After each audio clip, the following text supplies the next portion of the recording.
The Goss Harag Great Sword is one of my favorite great swords at this time, simply based on its looks.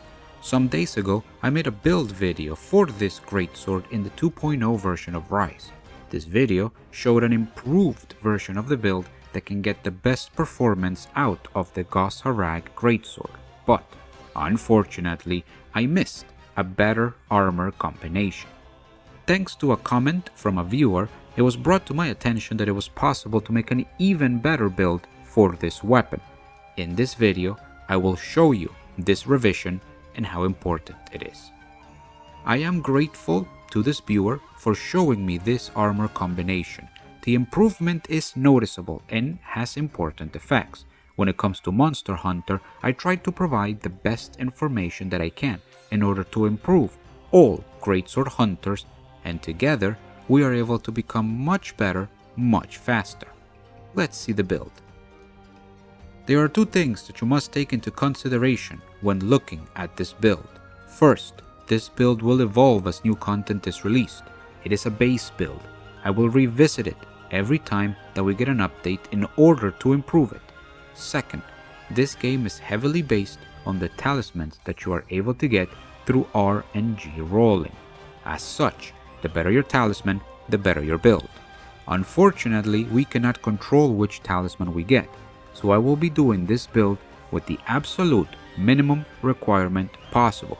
No god talismans, no lucky rolls, just the minimum. The equipment we will be running is a fully mixed set, taking parts from many different monsters. Our weapon will be the Goss Harag Great Sword, also known as the Abominable Great Sword. And for armor, we will be using the high-rank versions of the Teostra Helm, the Anjanath Chest, the Rathalos Gloves, the Anjanath Waist, and the Ingot Greaves. The talisman we are using is a Fatal Tempest talisman that gives us 1 point in weakness exploit with a level 2 decoration slot. This is the most important piece of the build. The talisman you see here is the minimum requirement to run the basic greatsword builds that we have access to at this moment. Better talismans will improve your build, but this is the least you need to have to be able to take full advantage of the tools we currently have access to in the game. As mentioned before, we will be using the Goss Harag Great Sword because it has an incredibly powerful aesthetic and an equally powerful swing. The Abominable Great Sword boasts 230 raw attack, the highest in the game so far. It has 30 hits of natural blue sharpness and a natural affinity of negative 15% that we can increase to negative 9% thanks to Affinity Boost 2 in the Rampage slot. It also provides us with one level 2 decoration slot, arguably the most useful kind in the game, which will allow us to further increase its affinity. The decorations that we use are the ones that follow. On the Greatsword, 1 Tenderizer Jewel. On the Helm, 1 Grinder Jewel. On the chest, 2 Grinder Jewels. On the gloves, 1 Attack Jewel. On the waist, 1 Charger Jewel and 2 Steadfast Jewels. On the legs, 1 Steadfast Jewel. On the talisman, 1 Tenderizer Jewel. With this combination of armor and decorations, we will be hunting with the following skills: Attack Boost 7, Critical Eye 5, Weakness Exploit 3, Focus 3, Stun Resistance 3, Speed Sharpening 3, Critical Boost 1, Marathon Runner 1. This revised build is almost identical to the original 2.0 version, except that it has 1 more point of Critical Eye.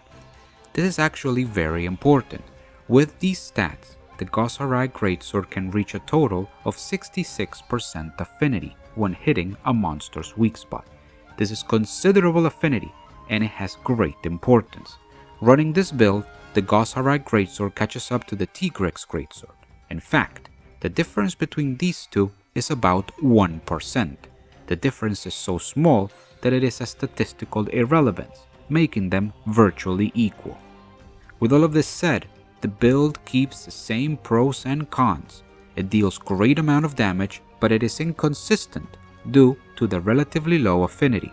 So, while we are able to get big damage on the monsters, we won't be able to do it on every hit. Nevertheless, this great sword is one of the best looking ones in the game, and the rule of cool is very important to keep in mind. While it is not the best greatsword, it is definitely worth using. I would like to take this opportunity to thank you for your time, and I hope that I get to see you on the next one.